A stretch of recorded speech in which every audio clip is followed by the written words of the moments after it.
예수님께서는 우리가 세계 선교의 사명을 감당할 때 박해와 어려움을 당할 것이다 라는 사실에 대해서 본문을 통해서 말씀하고 있습니다.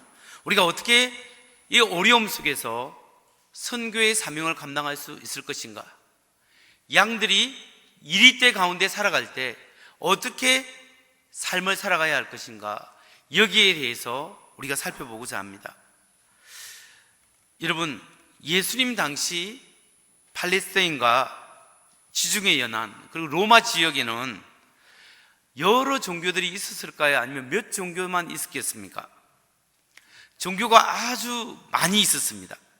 로마는 각종 종교들의 전시장이라고 해도 과언이 아닐 정도로 여러 다 종교를 믿고 있었습니다. 수많은 종교와 신비 종교들이 성행하고 있었는데 로마는 각 지역의 종교를 잘 인정해 주었습니다.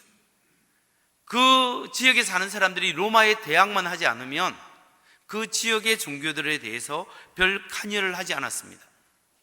그런데 유독 그 많은 종교들 중에서 기독교만 많은 박해를 받았습니다. 심지어 황제의 대를 이어서 황제들이 기독교를 박해하고 많은 사람들이 순교를 당했습니다.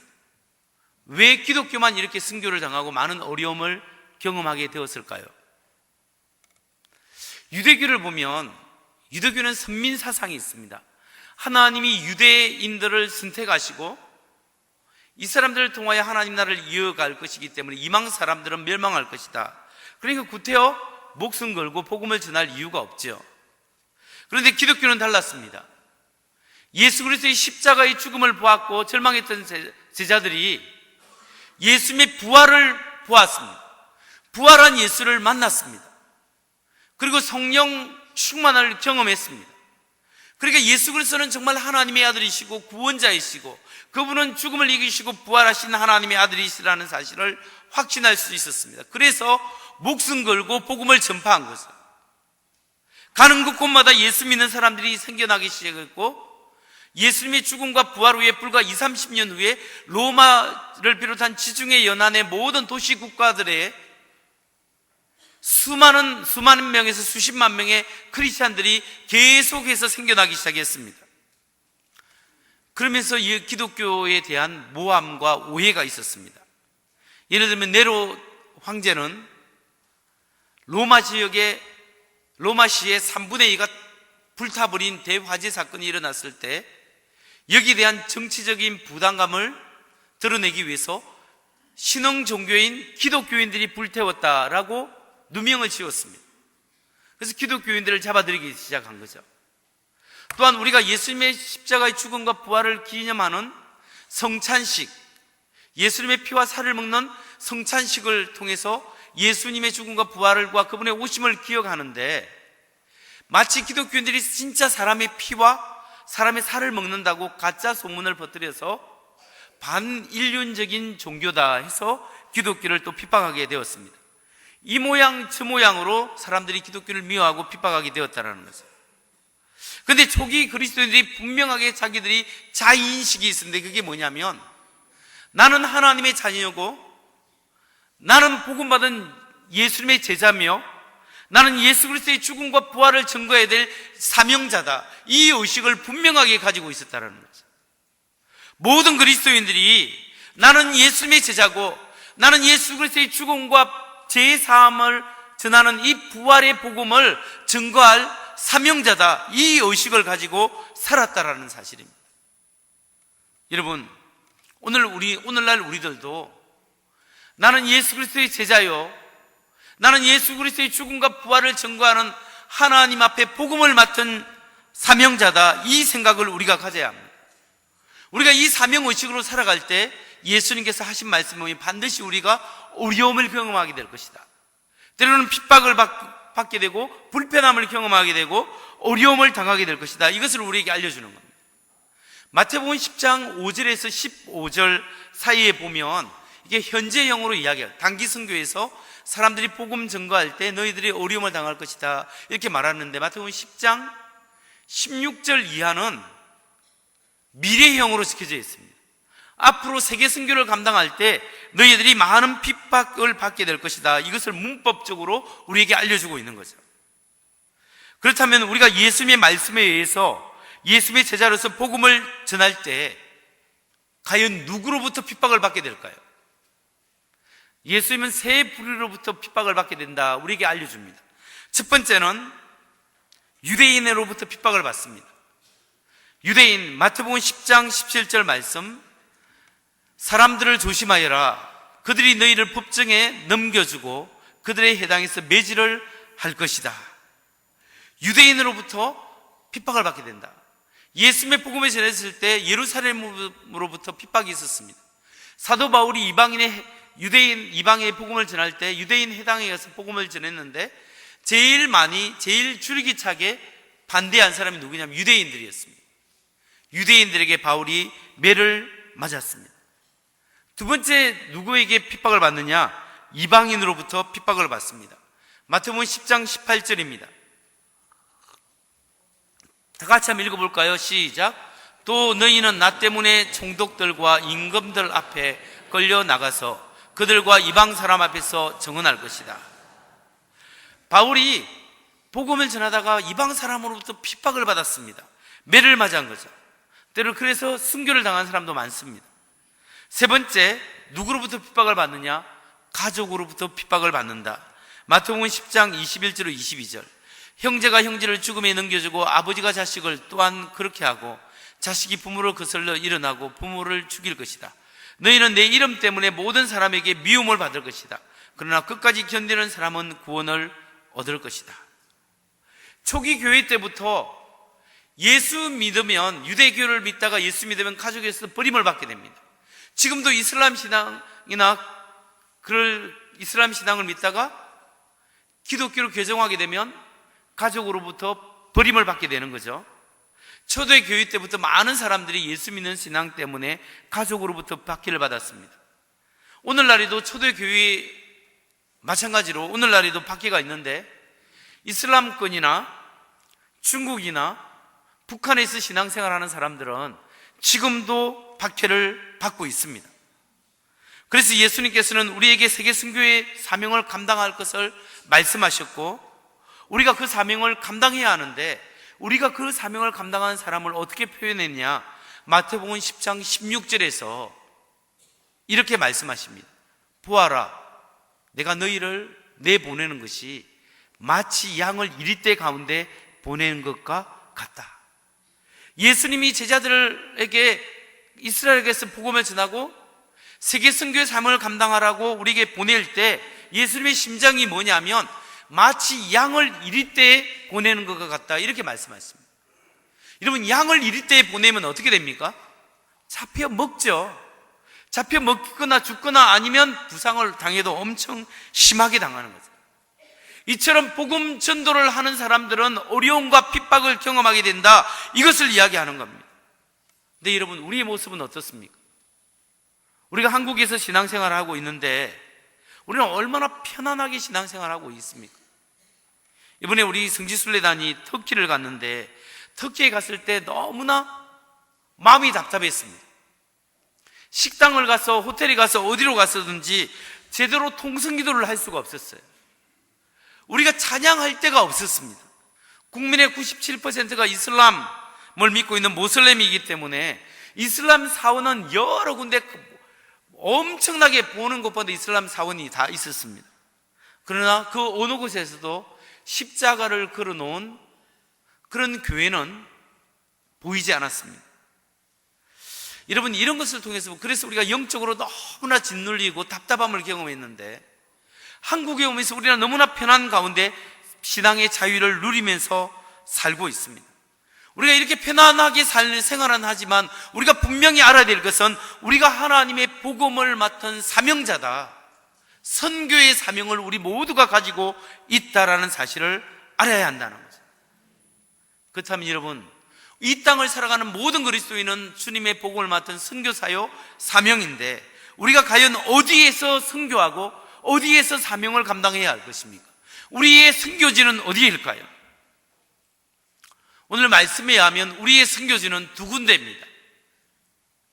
한 군데는 어디냐면 우리의 직장이 우리의 선교지입니다. 선교사님들은 해외에 나가서 선교를 합니다. 그것도 해야 됩니다. 그런데 여기 있는 우리들도 선교지가 있어요. 그게 어디냐면 우리의 직장이 우리의 사명지요 선교지라는 거죠. 직장에서 예수님을 제대로 믿고 복음을 전하고 신앙생활을 하려고 하면 핍박을 받거나 손해를 보게 된다는 겁니다. 오늘 마태복음 10장 32절 33절에서 예수님은 이렇게 이야기합니다. 누구든지 사람 앞에서 나를 시인하면 나도 하늘에 계신 내 아버지 앞에서 그 사람을 시인할 것이다. 그러나 누구든지 사람들 앞에서 나를 부인하면 나도 하늘에 계신 내 아버지 앞에서 그 사람을 부인할 것이다. 사람들 앞에서 예수님을 시인해야 된다는 것이에요. 이게 우리의 사명이라는 겁니다. 사람들 앞에서 예수 믿는 티를 내야 된다는 겁니다.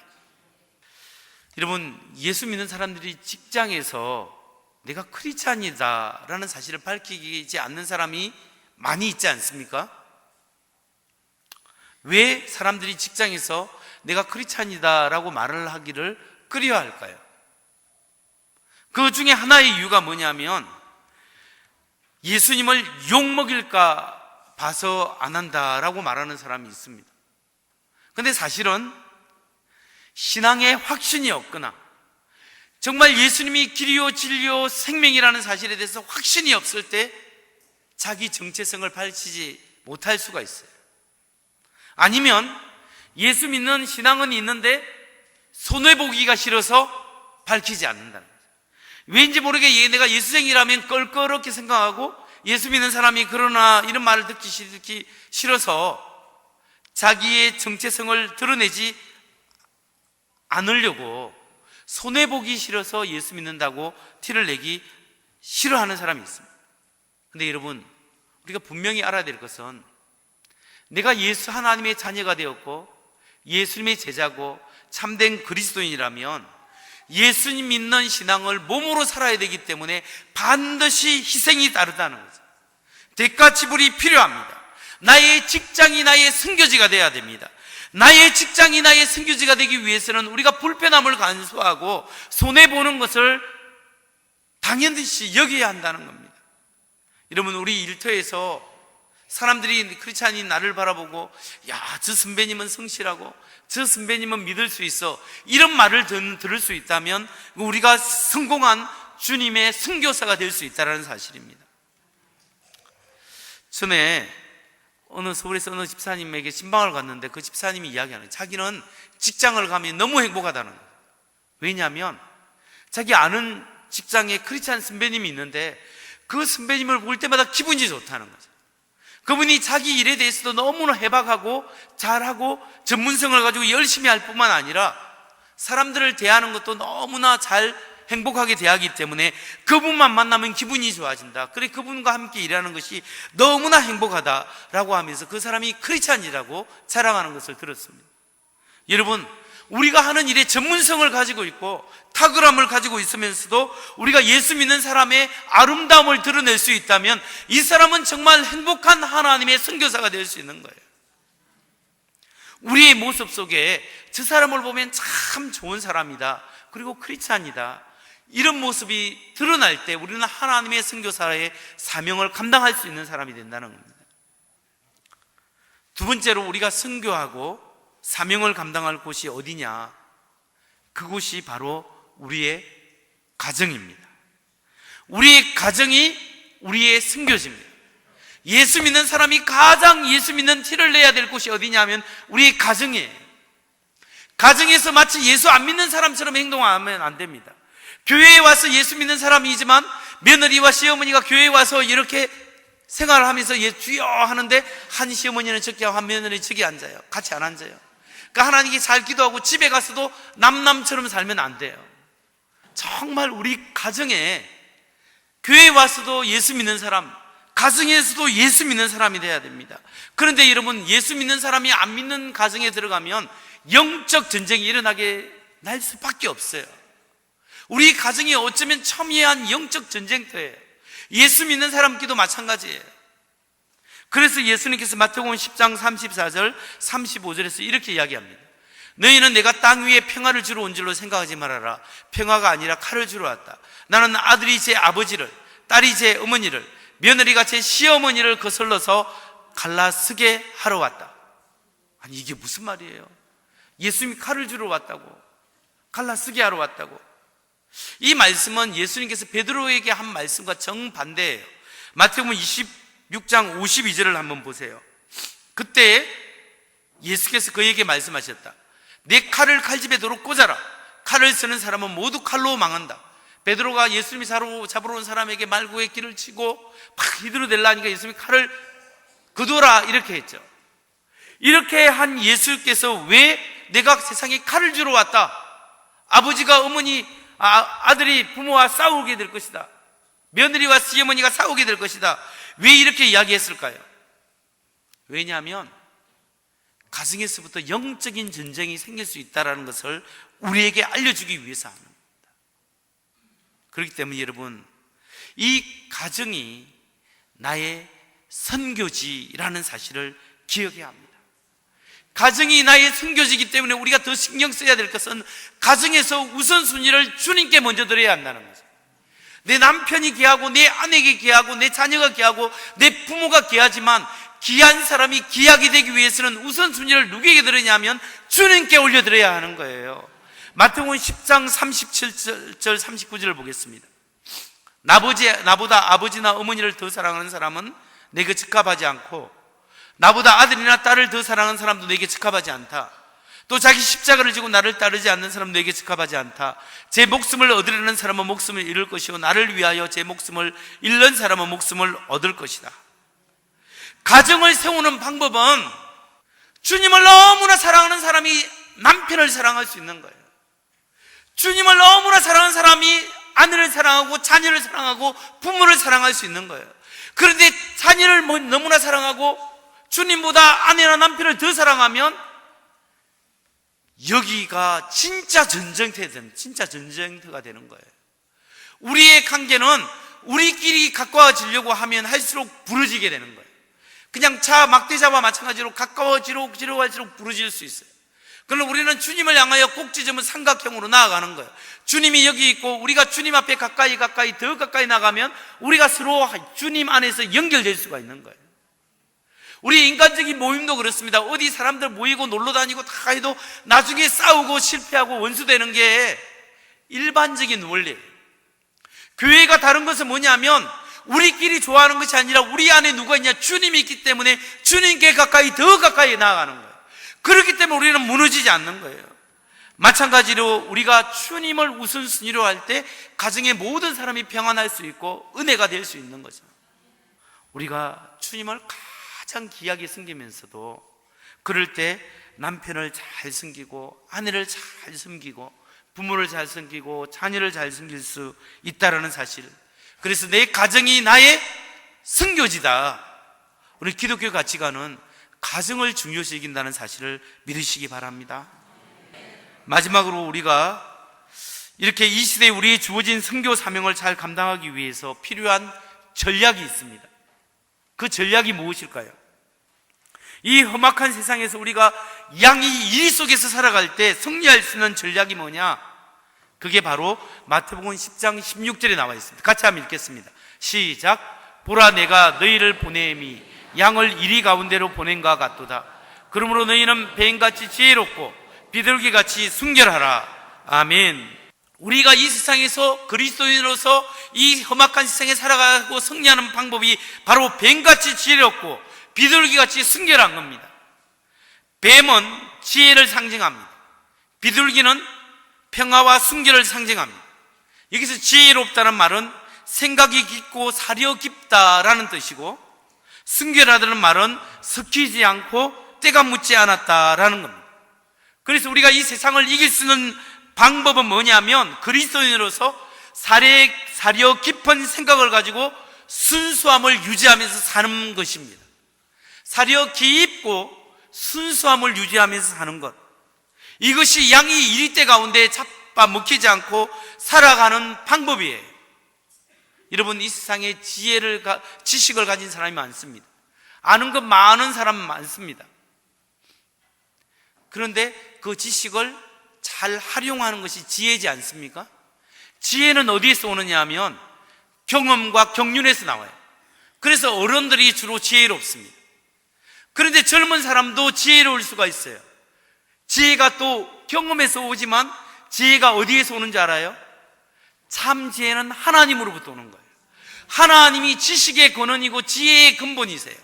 그렇기 때문에 지혜는 하나님으로부터 오는 거예요. 그래서 우리가 하나님 앞에 정말 기도하고 하나님의 말씀 가운데 묵상해 가면 젊은 사람도 지혜로운 사람이 될 수 있는 거예요. 그래서 우리가 지혜로운 사람이 돼야 됩니다. 근데 지혜뿐만 아니라 비둘기같이 순결함이 필요해요. 스바이스 박사는 이렇게 이야기했습니다. 예수 제자들이 주의해야 할 점은 영리하고 수완이 있는 행동이 아니라 가식 없는 삶의 정결이다. 가식 없는 삶의 정결.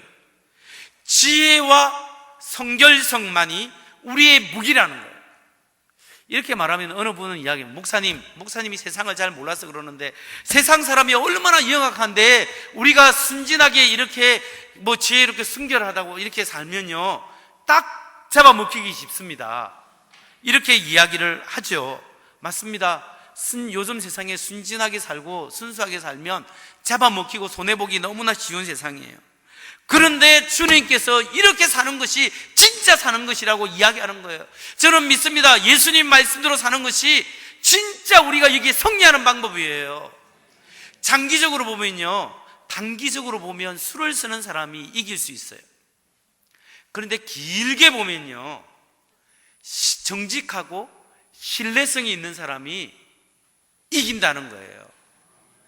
제가 전에 책을 읽다가 어느 목사님의 책을 읽다가 그 설교집에 보면 제가 딱 부딪힌 게 뭐냐면 무수가 고수다, 기도가 최고수다, 이 말이 딱 부딪혔어요.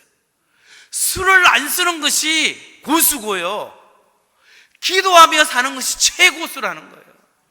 정말 그렇지 않겠습니까? 여러분, 우리가 어떠한 상황을 만나더라도 우리는 세상 사람같이 어떤 사람같이 속여서 나의 유익을 취하려고 하지 않고 정말 있는 그대로 순수함을 유지한다는 것은 너무나 귀한 거예요. 그러면서도 우리는 하나님 말씀대로 지혜롭게 순수하다고 하면서도 미련하면 안 돼요.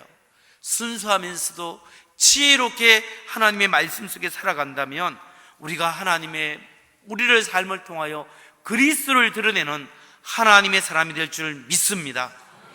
말씀을 마칩니다. 옛날 그리스도인들은요 참 신앙생활하기 힘든 것 같습니다. 그냥 신앙생활하기 위해서 산을로 들로 동굴 속으로 때로는 지하 속으로 살다가 그것도 붙잡혔어요. 사람이 순교당하는데 로마 사람들이 그리스도인들을 죽이는 방법이 103가지였답니다. 고문하면서 죽이는 게 103가지 방법으로 사람들을 죽였대요. 그러면서 신앙생활합니다. 지금도 세계 방방곡곡 어느 곳에는 예수 믿는 신앙 때문에 너무나 어려움을 경험하면서 살아갑니다. 그런데 오늘 이 한국 땅에서 엄청난 신앙의 자유를 누리면서 살아가는 우리들은 어디가 나의 선교지고 나의 전도지가 되어야 할까요? 여러분의 직장이 여러분의 선교지입니다. 거기서 주님을 시인하는, 사람들 앞에 주님을 시인하는 사람이 되시기 바랍니다. 나의 가정이 선교지라는 사실을 믿고 정말 영적으로 깨어 있어야 되겠다 기도하시는 여러분 되시기 바랍니다. 양이 이리떼 가운데 살아갈 때 우리는 하나님 앞에 기도해서 지혜를 얻어야 합니다. 그러면서 순수함을 유지해야 합니다. 그럴 때 하나님의 사람으로 그리스도를 드러낸다는 사실을 믿고 오늘도 하나님의 은혜로 지혜롭고 성실하게 순수하게 사는 여러분 되시기 바랍니다.